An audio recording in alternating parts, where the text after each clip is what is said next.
हरे कृष्णा, राधे राधे, जय माता दी। माँ भगवती की कृपा आप सभी पर सदा सर्वदा बना रहे। इस समय चैत्र नवरात्रि के पावन दिन चल रहे हैं। नवरात्रि का 7वां दिन है। 7वें दिन नव दुर्गा के 7वें स्वरूप माँ कालरात्रि की पूजा की जाती है। माँ कालरात्रि का रंग गहरा और रात्रि के अंधकार के समान काला है। माँ कालरात्रि गद्दे पर सवार है और अंधकार तथा बुराई का नाश करने वाली देवी है। कालरात्रि दो शब्दों काल यानी समय और रात्रि यानी रात से मिलकर बना है।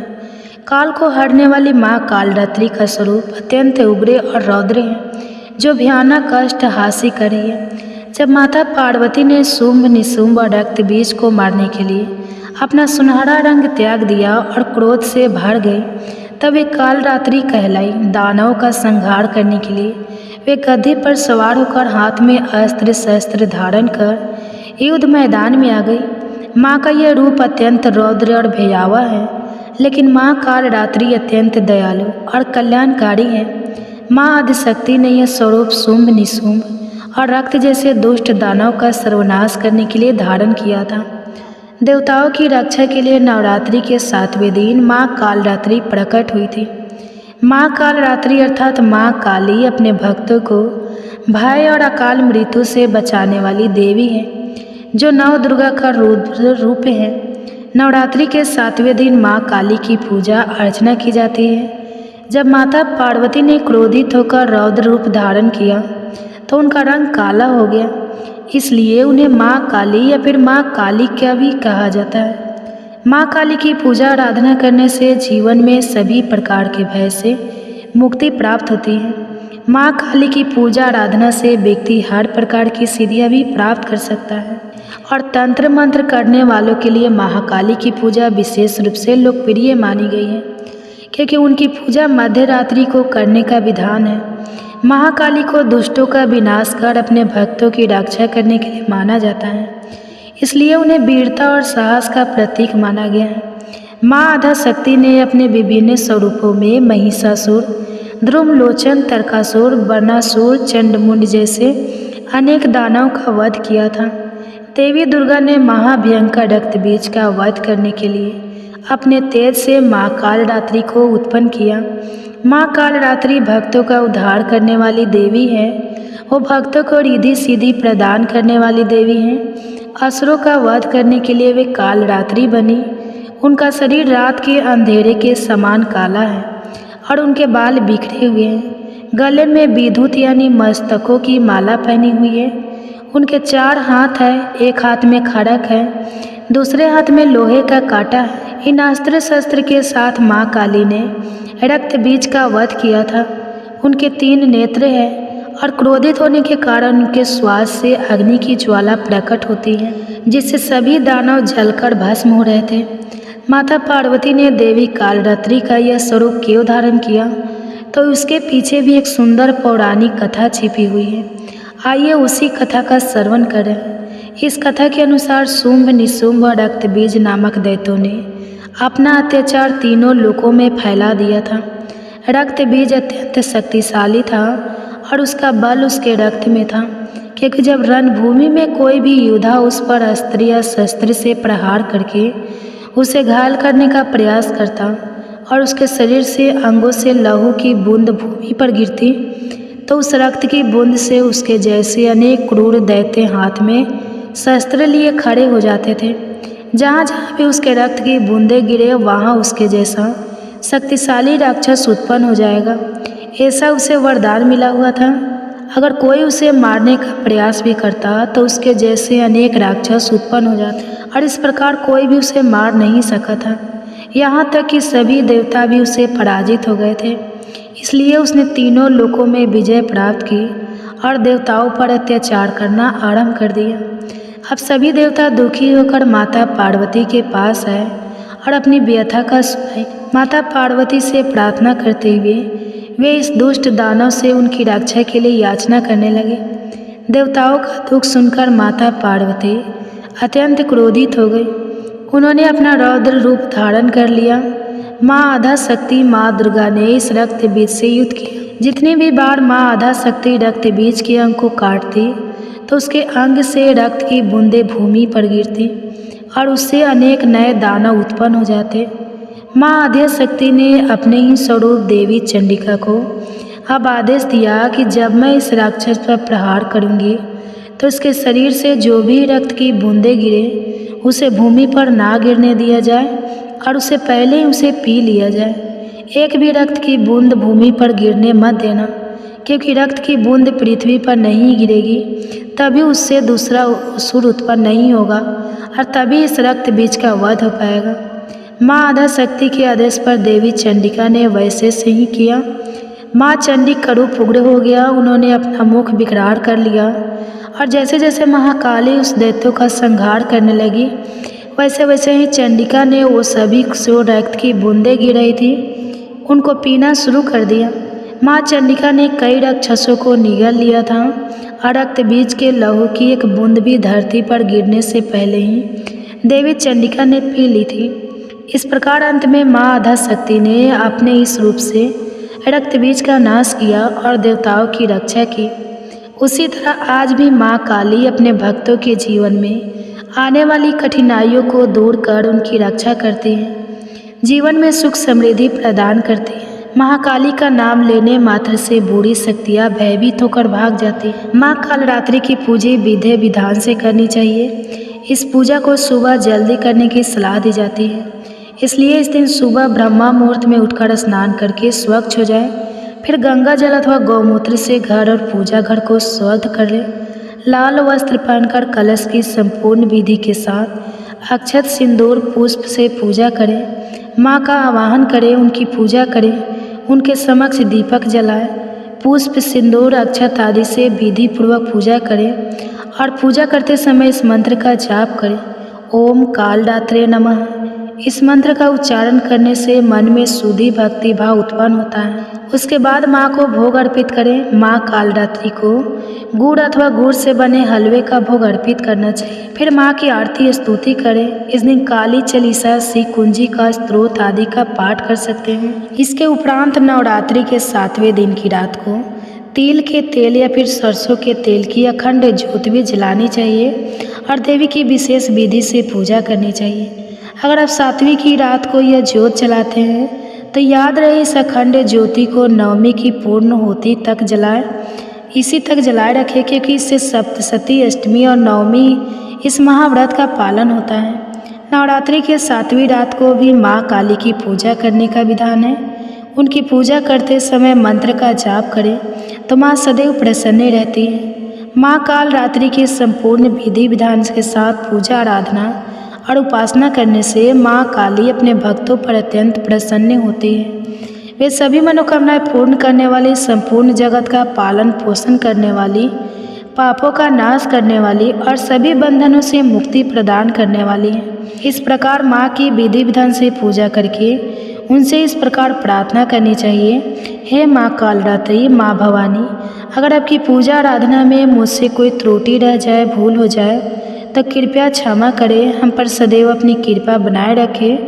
भगवान श्री कृष्ण की शुद्ध भक्ति प्राप्त करने के लिए मेरे मार्ग में जो भी अवरोध आए उनका नाश करें और मुझे भगवान की भक्ति प्रदान करें।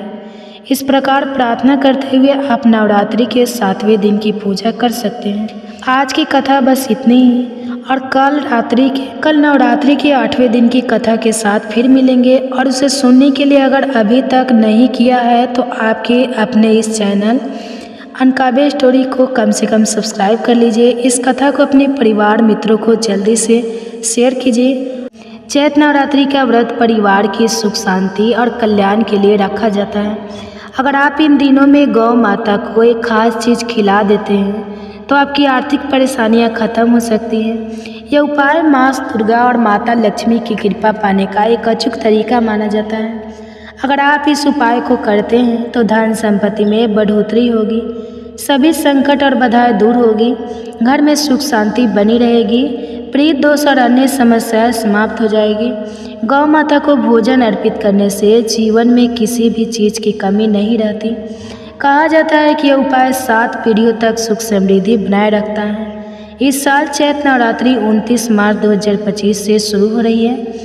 इस दिन श्रद्धालु पवित्र नदी में स्नान करते हैं और माँ दुर्गा के 9 स्वरूपों की पूजा करते हैं। माता लक्ष्मी और गौ माता की पूजा विशेष रूप से शुभ मानी जाती है। हिंदू धर्म में चैत्र नवरात्रि का बहुत महत्व है।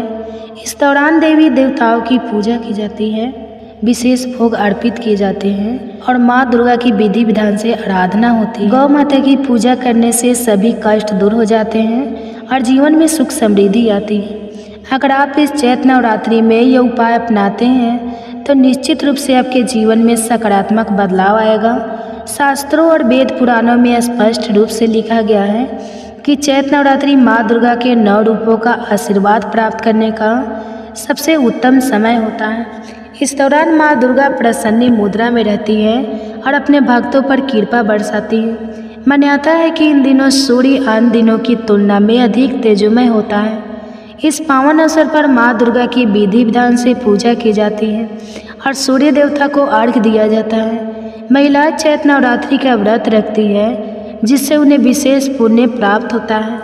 अगर किसी व्यक्ति की कुंडली में चंद्र ग्रह की स्थिति अच्छी हो तो उसका भाग्य हमेशा उसका साथ देता है और उसे अपने सभी कार्यों में सफलता मिलती है। इसी कारण हिंदू धर्म में चैत्र नवरात्रि का विशेष महत्व है। इस बार चैत्र नवरात्रि के दौरान 52 शुभ योग बन रहे हैं। सालों बाद सूर्य का तेज इतना प्रभावशाली होगा कि यह एक दुर्लभ योग बन जाएगा। इस बार चैत्र महीने में वर्ष का पहला सूर्य ग्रहण लगने जा रहा है जो 130 वर्षों में पहली बार इस तरह की स्थिति उत्पन्न करेगा। इस अवधि में लक्ष्मी योग, गृह योग, नक्षत्र योग और अमृत सिद्ध योग जैसे शुभ योगों का निर्माण होगा। चैत्र नवरात्रि के दौरान पूरे दिन का व्रत रखना चाहिए और माँ दुर्गा का आशीर्वाद प्राप्त करना चाहिए। ब्रह्म मुहूर्त में देर तक नहीं सोना चाहिए और यदि संभव हो तो किसी पवित्र नदी में स्नान करना चाहिए। इस दिन स्नान और प्रातःकालीन पूजा का विशेष महत्व होता है। यदि आप ज्योतिष और तंत्र शास्त्र के अनुसार एक विशेष गौ माता से जुड़ा उपाय विधि पूर्वक कर लेते हैं तो इसका अत्यंत शुभ फल प्राप्त हो सकता है।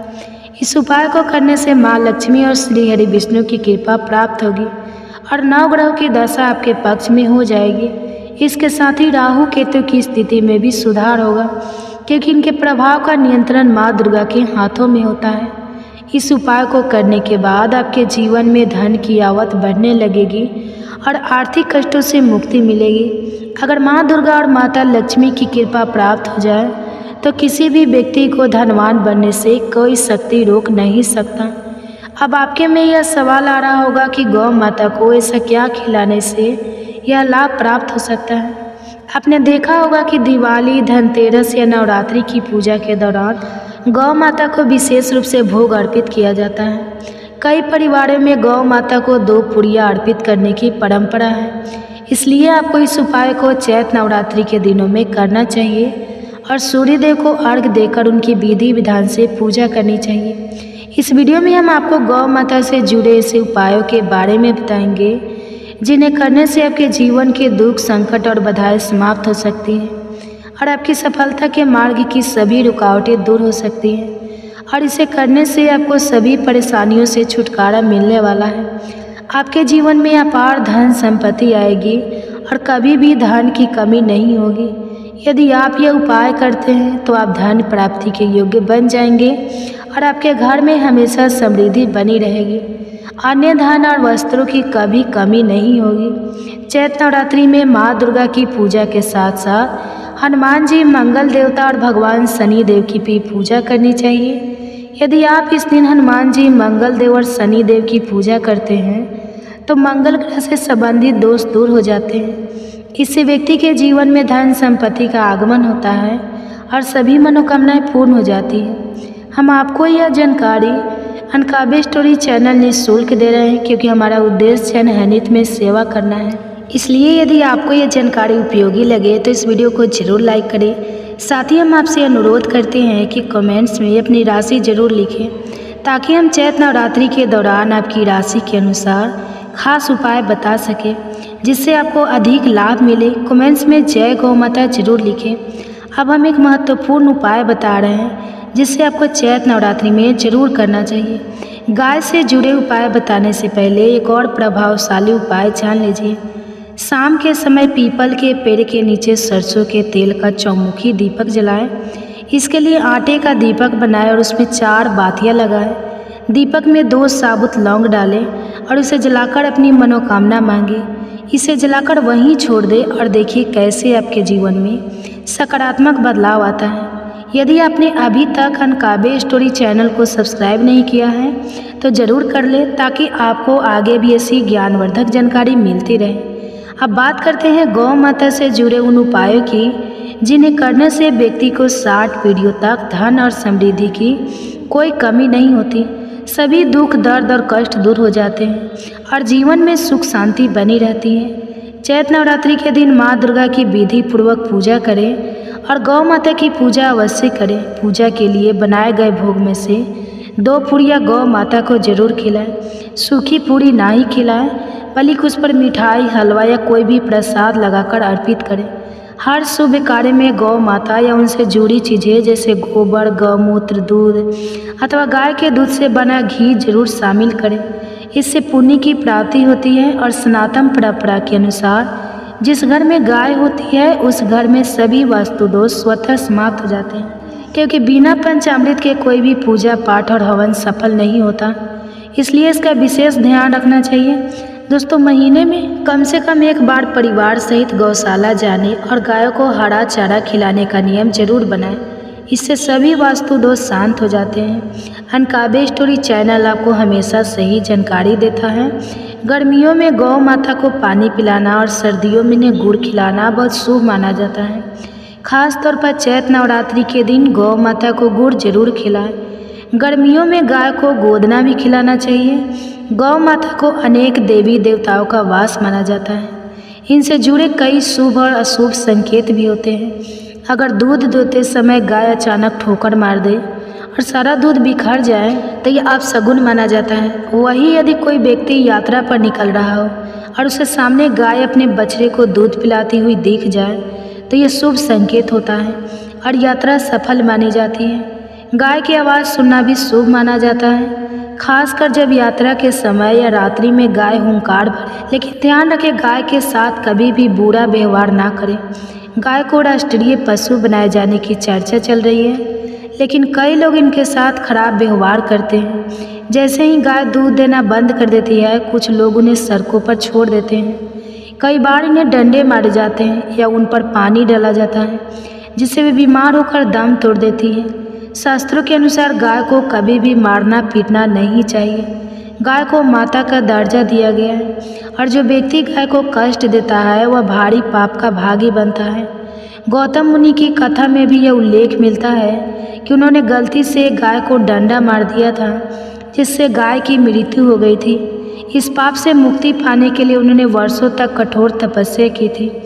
भगवान श्री कृष्ण की कथा में भी मिलता है कि उन्होंने बैल रूप में आए वृद्धअसुर का वध किया था, जिससे मुक्त होने के लिए उन्हें सभी तीर्थों को एक कुंड में बुलाकर स्नान करना पड़ा था। गाय को पानी पीते समय भगाना घोर पाप माना जाता है, जबकि उनकी सेवा करने वाले लोग सुखी और धनवान होते हैं। गाय को कष्ट देकर उठाने से मनुष्य अपने पापों का भागी बनता है और अगले जन्म में दर दर भटकता है। शास्त्रों में बताया गया है कि जो लोग गाय की सेवा करते हैं, उन्हें भोजन कराते हैं और उनकी अच्छी देखभाल करते हैं, उनकी सभी इच्छाएं पूरी होती हैं। गाय के बछड़े से बचा हुआ दूध ही मनुष्य को लेना चाहिए। ये सबसे पवित्र और लाभकारी माना जाता है।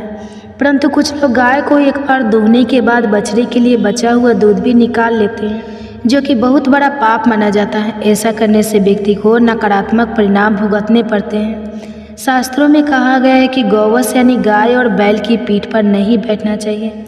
ऐसा करने से महापाप लगता है और ऐसे व्यक्ति को नरक में कष्ट भोगना पड़ता है।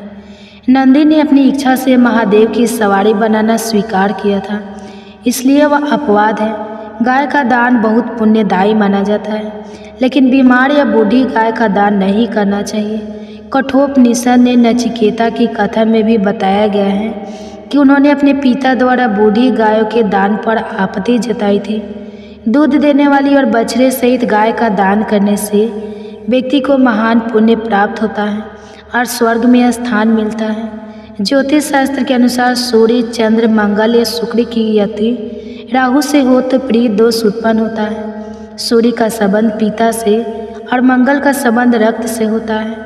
इसलिए यदि सूर्य पर शनि, राहु या केतु की दृष्टि हो या मंगल की युति राहु केतु से हो तो यह दोष बनता है। प्रिय दोष से जीवन में संघर्ष बढ़ जाता है। यदि यह दोष हो तो रोज या चैत्र नवरात्रि के किसी दिन गाय को रोटी, गुड़ या चना खिलाने से इसका निवारण होता है। हर शुभ और मांगलिक कार्य में गौ माता या उनसे जुड़ी चीज़ें जैसे गाय का गोबर, गौमूत्र, दूध या दूध से बनी घी शामिल करना चाहिए। इससे पुण्य की प्राप्ति होती है। जिस घर में गाय होती है वहाँ के वास्तु दोष स्वतः समाप्त हो जाते हैं। गाय के गोबर को बृहस्पति का प्रतीक माना जाता है। यदि जन्मपदी में बृहस्पति नीच राशि मकर में हो या अशुभ स्थिति में हो तो शिवलिंग के दर्शन करने के बाद यदि गौ माता सामने आ जाए तो उन्हें अपनी दाहिनी ओर से जाने देना चाहिए। इससे यात्रा सफल होता है। यदि यात्रा के दौरान सामने आ जाए, विशेष रूप से अपने बछड़े को दूध पिलाती हुई, तो ये संकेत होता है कि यात्रा मंगलमय रहेगी। गाय को ताज़ा भोजन ही देना चाहिए। यदि रोटी बनाई जाए तो उसे तुरंत खिलाना चाहिए। बासी रोटी देने से नकारात्मक ऊर्जा घर में प्रवेश करती है और कार्यों में विघ्न आता है। इसलिए हमेशा ताज़ी रोटी ही खिलाएं। सड़ी गली चीज़ें कभी भी गाय को नहीं खिलानी चाहिए। लोग अक्सर खराब फल या सड़ी सब्जियां गाय को खिला देते हैं जो अशुभ माना जाता है। इसके बजाय आटे की गाढ़ा लोइया बनाकर उन पर हल्दी लगाकर गाय को खिलाएं और उनके चरण स्पर्श करें। ऐसा करने से जीवन की सभी समस्याएं दूर होती हैं और बाधाएं समाप्त होती हैं। अगर गाय को रोटी दे तो उस पर हल्दी, मिश्री या थोड़ी घी जरूर रखें। खाली रोटी खिलाना उचित नहीं होता। इससे शुभ फल प्राप्त नहीं होते हैं और जीवन में सकारात्मक आती है। यदि उपाय आपको अच्छे लगे तो इस जानकारी को अधिक से अधिक लोगों तक पहुंचाएं। अनकाव्य स्टोरी चैनल हमेशा आपको उपयोगी जानकारी प्रदान करता है। अगर आप चैनल पर नए हैं तो इसे सब्सक्राइब करें और कमेंट्स बॉक्स में जय माँ दुर्गा, जय माता लक्ष्मी, जय गौ माता जरूर लिखें। माँ दुर्गा तेरी सदा ही जय हो। नवरात्रों में पहन लेना अपने गले में इस पेड़ की जड़ को। भाग्य आपका 7वें आसमान पर होगा। जहाँ भी जाओगे दौलत पीछे आएगी। दोस्तों, चैत्र नवरात्रि इस बार 2025 में 30 मार्च दिन रविवार को मनाई जाएगी और 6 अप्रैल दिन रविवार को नवरात्रि समाप्त हो जाएंगे, क्योंकि इस बार यह नवरात्रि पूरे 8 दिनों के पड़े हैं। 31 मार्च को 2 व्रत एक साथ रखे जाएंगे। माँ ब्रह्मचारिणी और माँ चंद्रघंटा की पूजा एक साथ होगी। दोस्तों, हिंदू संस्कृति में कई तरह के पौराणिक मान्यता को महत्व दिया गया है कि कई ऐसे पेड़ पौधे होते हैं जो कि काफ़ी शुभ माने गए हैं। कई ऐसे पेड़ पौधे होते हैं जो कि हमारे जीवन में चल रही परेशानी को दूर कर देते हैं। खास बात यह है कि पेड़ पौधे की न सिर्फ लोग पूजा करते हैं बल्कि औषधि के रूप में भी प्रयोग करते हैं। यह कई प्रकार की बीमारी को ठीक करते हैं और वेद पुराणों में भी कई प्रकार के पेड़ पौधों का उल्लेख है, जैसे कि तुलसी का पौधा है, पीपल का पौधा है। इसका बहुत ही ज़्यादा आध्यात्मिक महत्व होता है।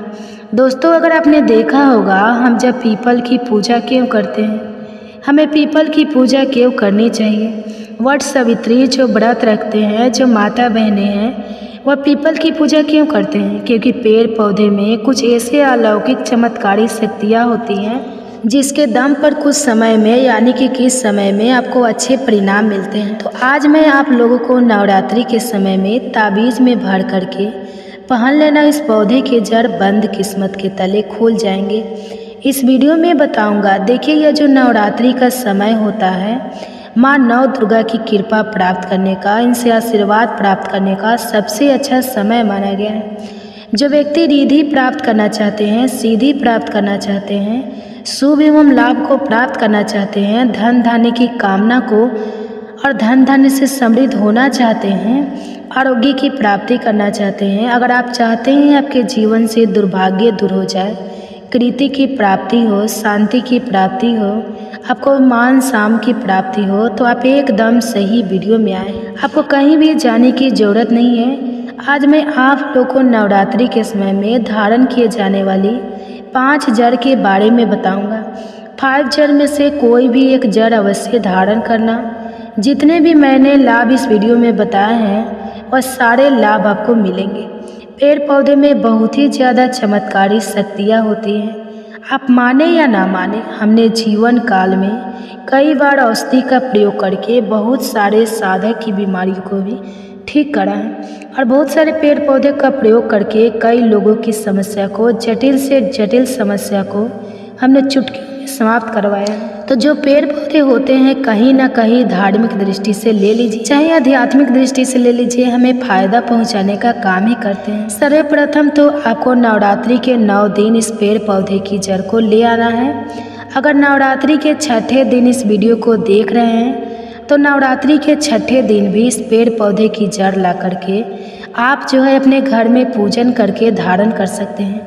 लेकिन अगर नवरात्रि के दिन 9 दिन में आप इनकी पूजा करके जड़ को धारण करते हैं तो फिर अति उत्तम है। आपको हर सारी चीज़ प्राप्त होगी जो चीज़ आप प्राप्त करना चाहते हैं। दोस्तों, महंगे रत्न पहनने की बजाय अगर आप जो है इन पेड़ पौधे की जड़ को धारण करते हैं तो उससे अच्छा आपको परिणाम मिलेगा, रिजल्ट मिलेगा।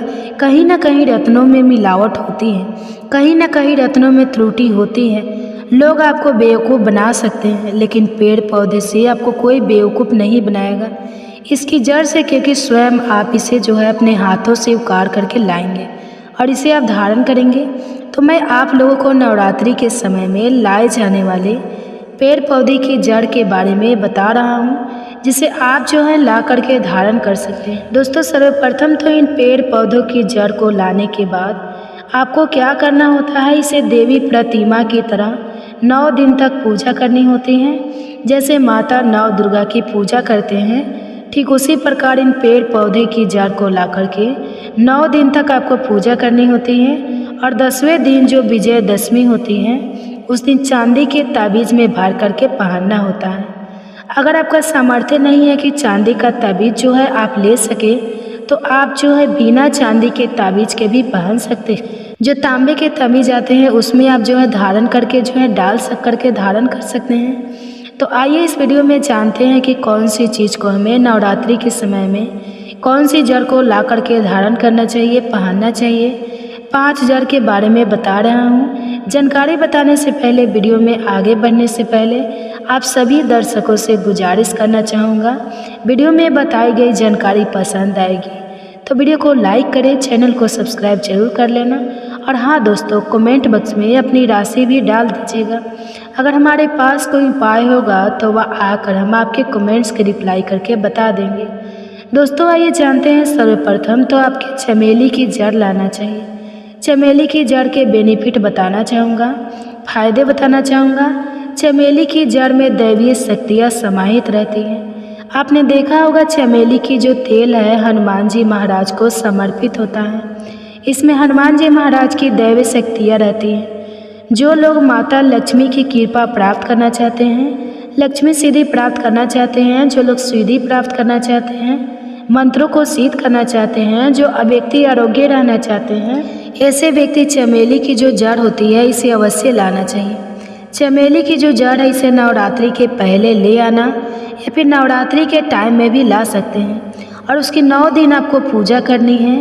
9 दिन नहीं कर पाते हैं तो कम से कम 1 दिन पूजा कर सकते हैं। इसकी पूजा करने के बाद इसे चांदी के तमीज़ में धारण करना होता है। आपको दशहरे के दिन इसे चांदी के तमीज़ में धारण करना होता है।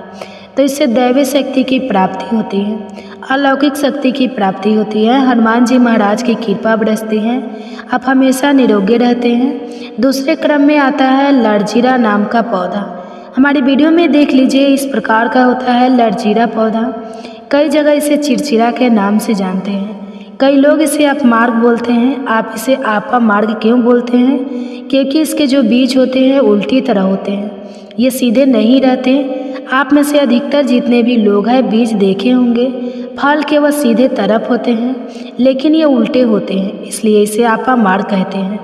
अर्थात यह दुनिया से उल्टा चलता है। आपा मार्ग का संत महात्मा लोग सबसे ज़्यादा प्रयोग करते हैं। दोस्तों, आपा मार्ग जो होता है इसके बीज का खीर बना करके खाने से 30 दिनों तक बिल्कुल ही पेशाब पानी यहाँ तक कि जो शौच क्रिया होती है वह बंद हो जाए। तो साधना करने वाले जो संत महात्मा रहते हैं हिमालय में अधिकतर हमने देखते हैं ऐसे लोग आपा मार्ग के बीज की खीर बना करके खाते हैं, लंबे समय फिर साधना करते हैं। इन्हें खाने के बाद भूख है, प्यास है या फिर एक प्रकार की शौच क्रिया नहीं सताती तो इसे कब पहनना चाहिए, कैसे धारण करना चाहिए? तो नवरात्रि के समय में 10वीं तिथि में आपको इसे धारण करना होता है। इसके धारण करने के बाद यह शत्रु का नाश करता है। और एक खास बात, जो लोग जैसे वशीकरण प्राप्त करना चाहते हैं कि सभी लोग उन्हें देख करके सम्मोहित हो जाए, उनके चेहरे से नज़र ना हटाए, उन्हीं की बात माने, तो ऐसे व्यक्ति जो चिड़चिड़ा है, अपमार्ग है, उसकी जड़ जरूर धारण करें। इसकी जड़ धारण करने के बाद अध्यात्म उन्नति होती है, बंद किस्मत के ताले खुलते हैं। दोस्तों, आप जहाँ भी जाइए लोग आपको देख करके आकर्षित होंगे, आपके वशीभूत हो जाएंगे, तो यह अवश्य धारण करें। इसे पहनने के बाद जो नवग्रह की पीड़ा होती है, नवग्रह में से किसी भी प्रकार के जो ग्रह हैं आपको गलत परिणाम दे रहे हैं, गलत फल दे रहे हैं, तो गलत फल देना बंद कर देते हैं, स्थिर हो जाते हैं। दोस्तों, तीसरे क्रम में आते हैं बरगद की जटा। अब पिछले वाली वीडियो में बरगद की जटा के बारे में भी एक वीडियो बनाया हूँ। यह बंद किस्मत के ताले को खोलती है। बरगद की जो जटा है आध्यात्मिक दृष्टि से बहुत ही पवित्र है और हमारे हिंदू धर्म में बरगद को देव वृक्ष माना जाता है। देव वृक्ष क्यों कहा जाता है? क्योंकि वट सावित्री के दिन आपने जरूर देखा होगा इनकी पूजा होती है। जो बरगद है यह देव वृक्ष कहे गए हैं। इनमें समस्त देवी देवताओं की शक्ति समाहित होती है, बस हुई होती है। जो बरगद वृक्ष है इसमें प्रीत का भी वास होता है। बरगद का वृक्ष भगवान शंकर का स्वरूप कहा गया है। तो अगर बंद किस्मत के ताले खोलना चाहते हैं, अपनी आध्यात्मिक उन्नति करना चाहते हो, तो नवरात्रि में 9 दिन पूजा करने के बाद बरगद की जटे अवश्य धारण करना। बरगद की जटा धारण करने के बाद आपको 20 से 25 चमत्कारी फायदे मिलते हैं, जो कि मैं वीडियो में आप लोगों को पिछले वाले वीडियो में बता चुका हूँ। वह वीडियो जाकर के आप देख सकते हैं। दोस्तों, चौथे नंबर पर आते हैं सफ़ेद मदार की जड़। अब सफ़ेद मदार की जड़ क्यों धारण करनी चाहिए? जो मदार है सफ़ेद कलर की, यह भगवान गणेश जी के स्वरूप कहे गए हैं और मैं हर दिन वीडियो में बोलता हूँ और आज भी बता रहा हूँ।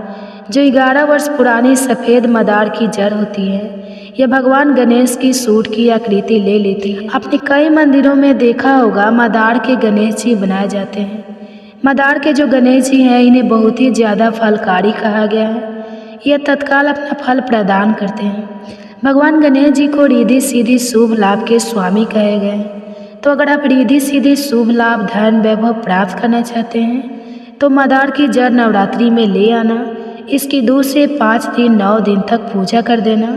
इसके बाद 10वीं तिथि को धारण कर सकते हैं, पहन सकते हैं। इसमें आपको बहुत ही ज़्यादा लाभ मिलेगा। जो मदार है यह भगवान गणेश जी के स्वरूप कहे गए हैं और मदार धारण करने के बाद नवग्रह की जो पीड़ा होती है समाप्त हो जाती है। खासकर जो बुध ग्रह आपको गलत परिणाम दे रहे हैं तो गलत परिणाम देना बंद कर देते हैं। दोस्तों, अंतिम में आते हैं अपराजिता। अपराजिता क्यों धारण करना चाहिए? जो अपराजिता है इसके पुष्प माता लक्ष्मी को अत्यंत प्रिय हैं। अपराजिता के पुष्प माता लक्ष्मी को बहुत ही ज़्यादा प्रिय है और अधिकतर लक्ष्मी पूजा में अगर आप माता लक्ष्मी को प्रसन्न करना चाहते हैं, चाहकर भी माता लक्ष्मी आपके द्वार पर नहीं आ रही है, परेशान हो चुके हैं, इसके कारण आपकी जो दैनिक स्थिति है खराब हो चुकी है, तो अपराजिता नाम का जो पौधा है इनकी जड़ धारण करें।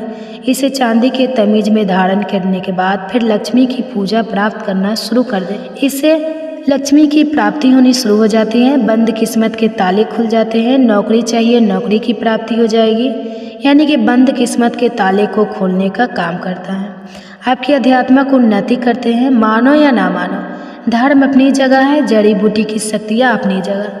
आप माने या ना माने वो अपनी जगह है। जो लोग मानते हैं, देखिए टोने टोटके की दुनिया में विश्वास होना जरूरी है। जो लोग मानते हैं उनके लिए भगवान है, जो लोग नहीं मानते तो पत्थर समझते हैं। यानी कि भगवान आपके सामने भी खड़े हो तो भी पत्थर तुल्य हैं। अगर आप भगवान को मानते हैं तो पत्थर भी आपके लिए भगवान जैसा पूजनीय हो जाता है। लोग तो भगवान श्री कृष्ण और भगवान राम को भी आज झुठलाते हैं। सब एक देव मनुष्य बोलते हैं। तो आस्था के ऊपर यह सब जितने भी मैं आप लोगों को तांत्रिक वस्तु बताया हूँ, पेड़ पौधे की जानकारी बताया हूँ, यह आस्था के ऊपर निर्भर करता है। आस्था है तभी आपको अच्छे परिणाम देंगे, आस्था नहीं है तो यह आपको कुछ भी परिणाम नहीं देंगे। तो अपना भाग्य परिवर्तन करने के लिए, अपनी किस्मत में परिवर्तन होते हुए देखने के लिए अपनी आध्यात्मिक उन्नति करने के लिए जड़ अवश्य धारण करें। सदा आपको सुरक्षा या प्रदान करेगी। यह जड़ मित्र की भांति मदद करती है, आपका हमेशा साथ देती है। तो यह थी छोटी सी जानकारी दोस्तों। अगर आप माता रानी को अपने घर पर बुलाना चाहते हैं तो कमेंट बॉक्स में लिखिए माता रानी आपका स्वागत है हमारे घर में। जय माता दी। नवरात्रि के पहले दिन यह 5 काम जरूर कर रातों रात चमक उठेगी किस्मत। तो आप सभी को चैत्र नवरात्रि की ढेर सारी शुभकामनाएं। नवरात्रि आने में अब कुछ ही दिन बाकी है और आज हम आपको इस वीडियो में ऐसे 5 खास उपाय बताएंगे जिन्हें अगर आपने नवरात्रि के पहले दिन कर लिया तो आपकी गरीबी दूर हो सकती है और माता रानी की कृपा आप पर बनी रहेगी। आपके व्रत और पूजा पाठ सफल होंगे और माँ दुर्गा पूरे 9 दिनों तक आपके घर में विराजमान रहेगी। जो भी मनोकामना आप माता से मांगेंगे वह जल्द ही पूरी हो जाएगी, बल्कि कहे तो नवरात्रि के 9 दिनों में ही पूरी हो सकती है। तो इस वीडियो को अंत तक जरूर देखें क्योंकि यह आपके लिए बहुत लाभदायक होने वाली है। माँ दुर्गा को प्रसन्न करने और उनकी कृपा पाने के लिए चैत्र नवरात्रि के दौरान आपको इन 9 बातों का ध्यान रखना चाहिए। भक्तों, आपसे निवेदन है कि अगर आपको ये वीडियो पसंद आए तो इसे लाइक करें, शेयर करें और अपने परिवार और दोस्तों के साथ जरूर भेजें। अगर आप अनकाव्य हिस्ट्री चैनल पर नए हैं तो चैनल को सब्सक्राइब करें ताकि आने वाली नई वीडियो के नोटिफिकेशन आपको सही समय पर मिलता रहे। चैत्र नवरात्रि के पहले दिन अपने घर की छत पर लाल रंग का त्रिकोण झंडा जरूर लगाएं। इस झंडे पर जय माता दी लिखा होना चाहिए। ये झंडे बाजार में आसानी से मिल जाते हैं, लेकिन आप चाहें तो इसे घर पर भी बना सकते हैं। जब नवरात्रि के पहले दिन सुबह पूजा करें तो उस दौरान यह झंडा माँ के चरणों में अर्पित करें और फिर पूजा के बाद इसे अपने घर की छत पर लगा दें। डंडा लगाने के लिए सबसे शुभ स्थान ईशान कोण उत्तर पूर्व दिशा है। यदि वहाँ जगह ना हो तो आप इसे उत्तर दिशा में भी लगा सकते हैं। झंडा लगाने के साथ दीपक जरूर जलाएं। झंडा लगाते समय वहाँ एक दीपक भी जलाएं क्योंकि यह माँ दुर्गा के प्रति आपकी श्रद्धा और भक्ति का प्रतीक होगा। यह यश, मनसान और सफलता को बढ़ाने में सहायक होता है।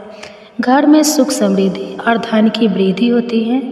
यह आपके सभी कार्यों में सफलता दिलाने में मदद करता है।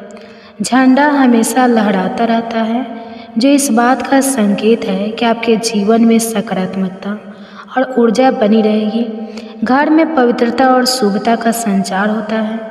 इस बार 29 मार्च रविवार को चैत्र नवरात्रि का पहला दिन है और इस दिन आपको अपने घर के ईशान कोण में लाल रंग का झंडा जरूर लगाना चाहिए।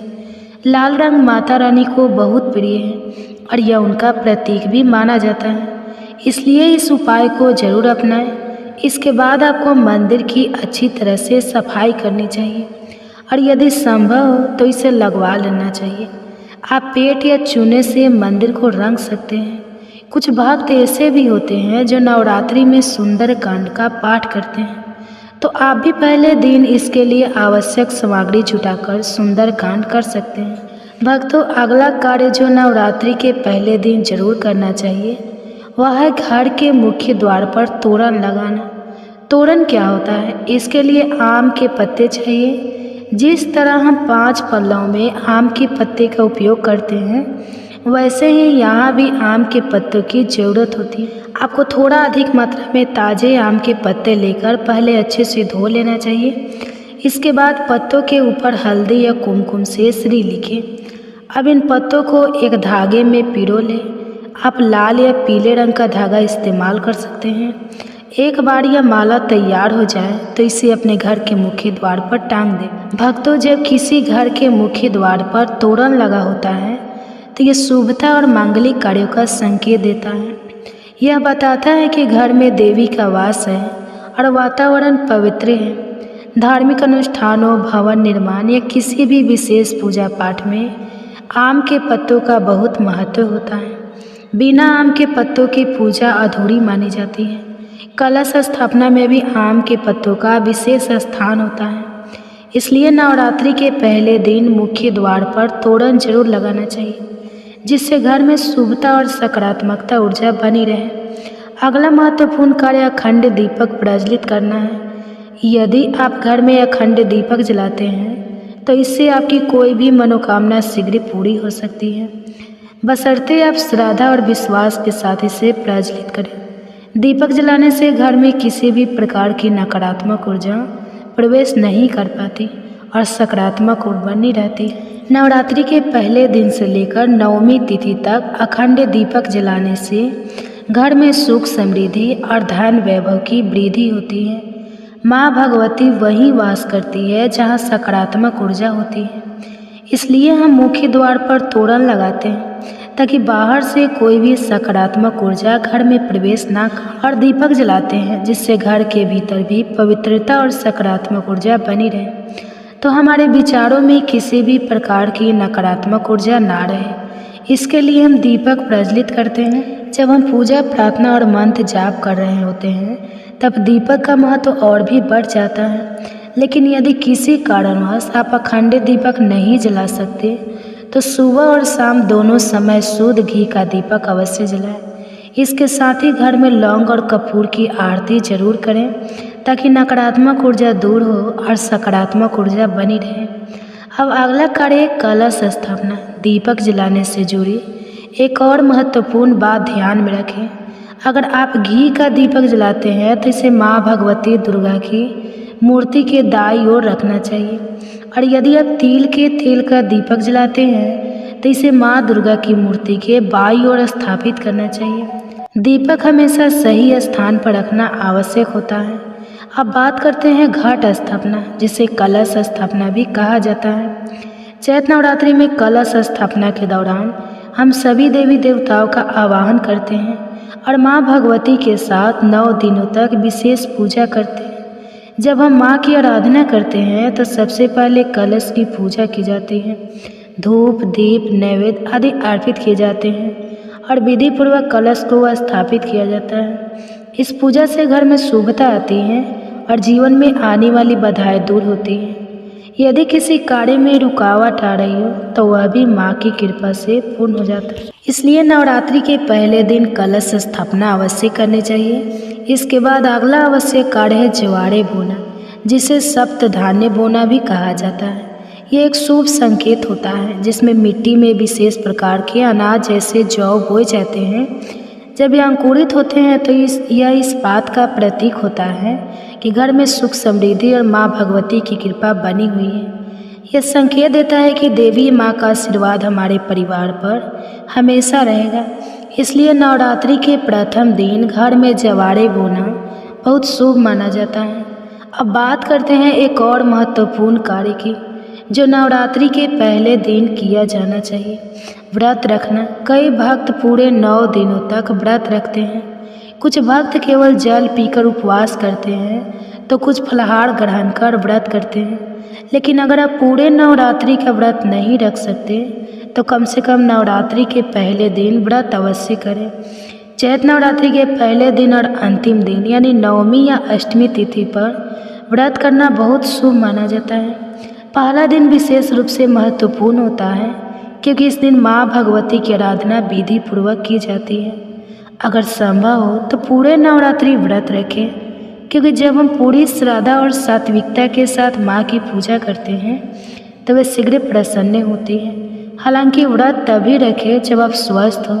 यदि शरीर साथ नहीं दे रहा या आप व्रत रखने में असमर्थ हैं तो सात्विक भोजन करें, जिसमें बिना लहसुन प्याज का भोजन ग्रहण करें और सुबह शाम माँ की आराधना करें। सच्चे मन से भक्ति करें, माँ आपकी श्रद्धा को अवश्य स्वीकार करेगी। अगर आप पूरे दिन व्रत नहीं रख सकते तो कम से कम पहले दिन फलाहार करें। अब अगला महत्वपूर्ण कार्य है घर के मुख्य द्वार पर दोनों ओर स्वास्तिक का चिन्ह बनाना। इससे घर में शुभता बनी रहती है और नकारात्मक ऊर्जा प्रवेश नहीं कर पाती। साथ ही जब हम दीपक जलाते हैं तो यह न केवल घर को रोशन करता है बल्कि हमारे विचारों से भी नकारात्मकता दूर करता है। जब हम पूजा प्रार्थना और मंत्र जाप करते हैं तो दीपक की उपस्थिति से ध्यान केंद्रित रहता है और सकारात्मक ऊर्जा बनी रहती है। यदि संभव हो तो अखंड दीपक प्रज्वलित करें, लेकिन अगर किसी कारणवश यह संभव ना हो तो सुबह और शाम शुद्ध घी का दीपक जरूर जलाएं। इसके अलावा घर में लौंग और कपूर की आरती करें जिससे नकारात्मकता दूर होगी और सकारात्मकता का वास होगा। अब बात करते हैं कलश स्थापना की। यदि आप घी का दीपक जलाते हैं तो इसे माँ दुर्गा की मूर्ति के दाईं ओर रखें, और यदि तेल के दीपक जलाते हैं तो इसे माँ दुर्गा की मूर्ति के बाईं ओर रखें। दीपक का सही स्थान पर रखा जाना अत्यंत आवश्यक है। इसके बाद सबसे महत्वपूर्ण कार्य है घट स्थापना, जिसे कलश स्थापना भी कहते हैं। नवरात्रि में जब हम कलश स्थापित करते हैं तो यह देवी देवताओं का आवाहन करने का प्रतीक होता है। इस दौरान माँ भगवती के साथ साथ समस्त देवी देवताओं की पूजा की जाती है। विधि पूर्वक की गई यह पूजा हमारे जीवन के सभी बाधाओं को दूर करती है और सुख समृद्धि प्रदान करती है। सभी देवी देवता का पूजन हम माँ भगवती के साथ प्रतिदिन करते हैं। जब हम 9 दिनों तक लगातार देवी देवताओं का विधि पूर्वक आवाहन और पूजा करते हैं तो इसका विशेष महत्व होता है। माँ की पूजा से पहले हम कलश की पूजा करते हैं, धूप दीप और नैवेद्य अर्पित करते हैं। इसी प्रकार कलश भी पूजनीय होता है क्योंकि इसमें समस्त देवी देवताओं का आवाहन किया जाता है। जब हम पूरे विधि विधान से इनका पूजन करते हैं तो हमारे जीवन में आने वाली सभी बाधाएं दूर होती हैं और जो कार्य रुके होते हैं वे भी पूर्ण होने लगते हैं। इसलिए कलश स्थापना करना अत्यंत शुभ होता है। नवरात्रि के पहले दिन एक और महत्वपूर्ण कार्य करना चाहिए, जिसे जुआड़े कहा जाता है, बोना कहा जाता है, इसे सप्तधान्य भी कहा जाता है। मिट्टी में बीज बोकर इन्हें उगाया जाता है और जब ये अंकुरित होते हैं तो ये संकेत देते हैं कि घर में सुख समृद्धि आने वाली है। यह दर्शाता है कि माँ भगवती हमारे घर में विराजमान हो चुकी है और अपने आशीर्वाद से हमें धन वैभव और खुशहाली प्रदान कर रही है। इसलिए नवरात्रि के पहले दिन जवाड़े अवश्य बोना चाहिए क्योंकि यह बहुत ही शुभ माना जाता है। अब बात करते हैं व्रत की। वैसे तो कई भक्त पूरे 9 दिनों तक नवरात्रि का व्रत रखते हैं। कुछ केवल जल ग्रहण करके तो कुछ फलाहार के माध्यम से उपवास करते हैं। लेकिन यदि आप पूरे नवरात्रि व्रत नहीं रख सकते तो कम से कम पहले दिन और अंतिम दिन यानी 9वीं या 8वीं तिथि को व्रत अवश्य करें। नवरात्रि का पहला दिन बहुत महत्वपूर्ण होता है क्योंकि इस दिन माँ दुर्गा की विधि पूर्वक आराधना की जाती है। यदि संभव हो तो पूरे नवरात्रि का व्रत रखना चाहिए क्योंकि जब हम श्रद्धा और सात्विकता के साथ माँ की पूजा करते हैं तो वे शीघ्र प्रसन्न होती है। हालांकि व्रत तभी रखें जब आपका स्वास्थ्य अच्छा हो। यदि आप स्वस्थ है और व्रत रखने में सक्षम नहीं है तो शुद्ध सात्विक भोजन करें, जिसमें बिना लहसुन प्याज का भोजन ग्रहण करें।